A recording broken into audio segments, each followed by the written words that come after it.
Anong ginagawa mo dito? Don't tell me you drove down all the way from San Diego just to check on me. Paano naman tawag ako ng tawag sa'yo? Hindi mo sinasagot ang tawag ko. Tingnan mo, tama pala ang kutob ko.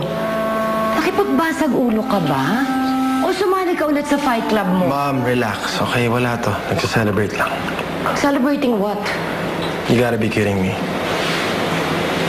You don't remember, no? Remember what? Ethan, your son, it's his birthday. You forgot, no? No, of course not. Yeah, naalala ko birthday niya. So ganito ka ba mag-celebrate ng birthday ng kapatid mo? Eh, ikaw ma, paano ka mag-celebrate ng birthday ng anak mo? Ang kalimutan? Ang hindi nahanapin? David, you don't know what you're talking about. Hinanap ko siya. Ever since dumating tayo dito sa Amerika, David, walang dumaang araw na hindi ko naisip si Nathan. Pinahanap ko na nga siya sa mga pulis sa Pilipinas. Pati yung mga tauhan ng lolo mo, ginamit ko na rin. Pero hanggang ngayon, David, wala pa rin makapagsabi kung nasaan si Nathan. So hanggang doon na lang yun, ma. Kakalimutan mo na lang siya.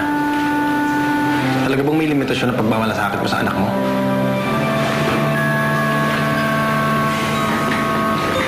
David, hindi mo alam ang sinasabi mo. Ginawa kong lahat para hanapin si Nathan. Maniwala ka sa akin. Mama, tanong nga kita, kung ako yung naglayas, kung ako yung niniwan sa Pilipinas, may limitasyon ba yung paghahanap mo? Ang pagmamahal mo? Hanggang doon lang ba kaya mong gawin sa pagiging ina mo? David, ina mo pa rin ako. Gagawin ko ang lahat para sa'yo. I mean, si Martin, hanggang sa kamatayan niya, minahal ka niya na parang totoong anak. Inampun ka pa niya. Oo, ma, inampun niya ako. Binigyan niya ako ng bagong pangalan. Pinaaral niya ako maging doktor. Pinamana pa kami ni Clarissa ng hospital. Oo, nagpapasalamat ako. Oh, look, ma. I'm tired. I wanna go to bed. Are we done? David, ginawa ko ang lahat para sa'yo, anak. Anak? Ma, matagal ka nang walang anak. Matagal nang walang si Sam.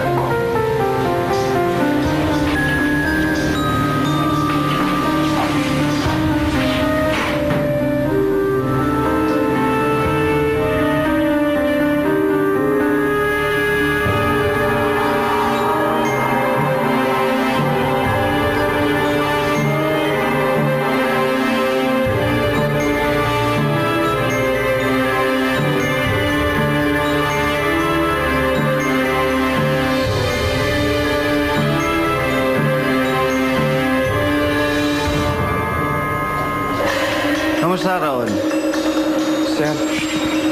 Tagal-tagal ka na rin hindi nakakabayad sa akin ng proteksyon, ah. Sir, medyo mahina ho yung kita eh.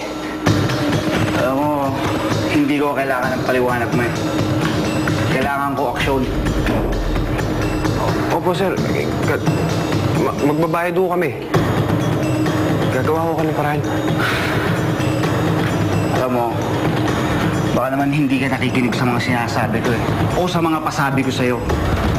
Baka kailangan natin paalala ng maayos at linisin natin yung tenga mo.